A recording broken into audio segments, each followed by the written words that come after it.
नमस्कार, मैं ललित कुमार TCMC के इस ई लर्निंग प्लेटफॉर्म पर आप सभी का हार्दिक स्वागत और अभिनंदन करता हूं।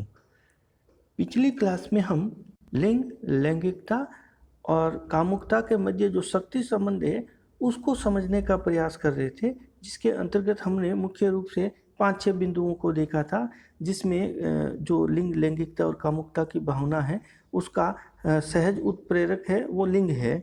साथ ही भारतीय समाज जो है वो पुरुष प्रधान है और उसमें स्त्रियों को गौण समझा जाता है।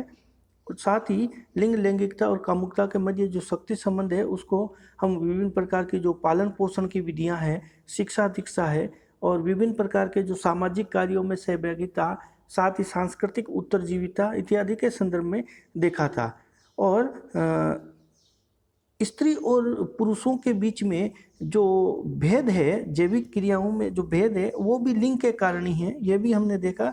साथ ही जो कार्यों का अंतर है स्त्री और पुरुषों में उसका भी कारण लिंग ही है। ये सब पिछली क्लास में देखा था हमने। और आज हम देखने का प्रयास करेंगे कि लैंगिक आधारित सामाजिक क्रियाकलाप और सामाजिक नियंत्रण किस प्रकार से होता है।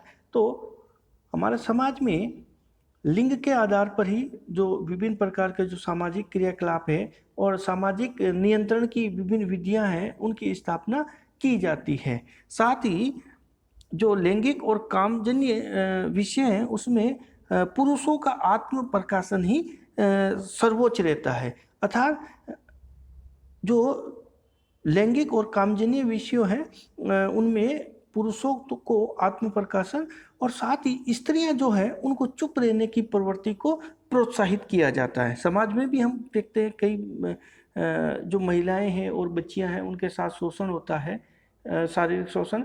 तो उसको उनको ये धमकी दी जाती है कि तुम लोग ये सब नहीं बताओगे समाज में, पुलिस में आदि, क्योंकि आप ये सब करोगे आपको हम बदनाम कर देंगे।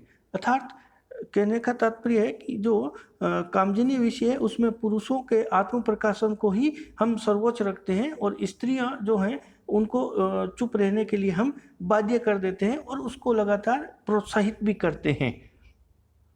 साथ ही जो शक्ति का संकेंद्रण है वो हमारे समाज में पुरुष या बालक ही है। अर्थात जो परिवार का मुखिया है वो अपना कार्यभार जो पीछे की पीढ़ी है उनमें अपने पुत्र को, पौत्र को आदि को देते रहते हैं।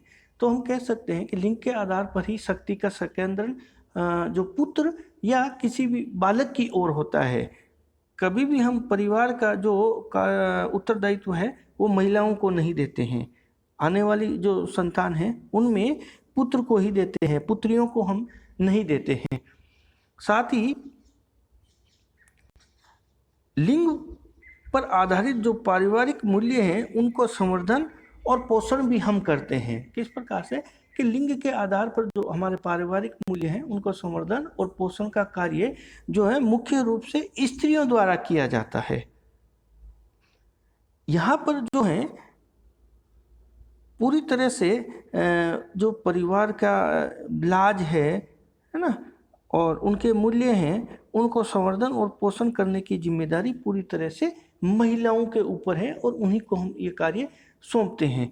साथ ही विवाह और दूसरे जो कार्यक्रम होते हैं उसमें एक पक्ष अर्थात हम कह सकते हैं पुरुष पक्ष की ओर से मनमानी होती है या वो पक्ष हमेशा भारी रहता है।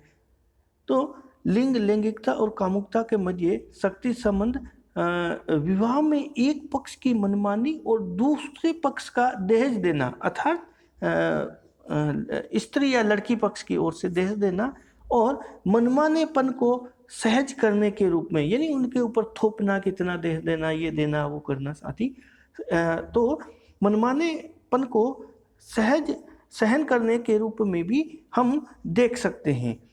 इस प्रकार से हमने अभी तक कुल 10 पॉइंटों के बारे में चर्चा की थी। आगे और इसके बारे में डिटेल से समझने का प्रयास करेंगे। तब तक थैंक यू।